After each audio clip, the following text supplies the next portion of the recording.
Welcome to the Slop Temple. We pray this video helps. You'll start where it matters, with immediate checks and the first fixes.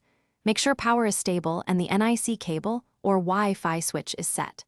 Open Device Manager and enable View, right arrow show hidden devices so vanished adapters appear. Once done, use Action right arrow scan for hardware changes to force Windows to rediscover hardware. This can reinstantiate a missing device.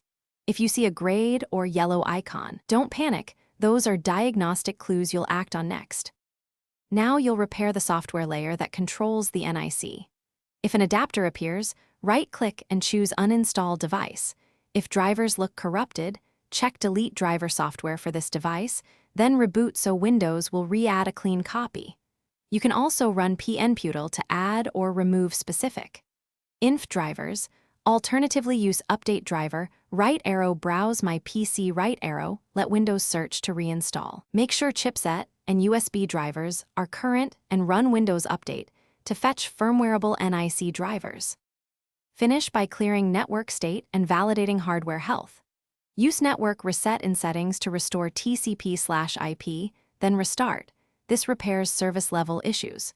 If problems persist, fully power cycle the machine. Remove power and battery if possible, hold power 30 seconds, then reboot to clear residual hardware states. If the adapter still doesn't appear, try a known good USB NIC to isolate board failure, and check BIOS or UEFI to ensure the network.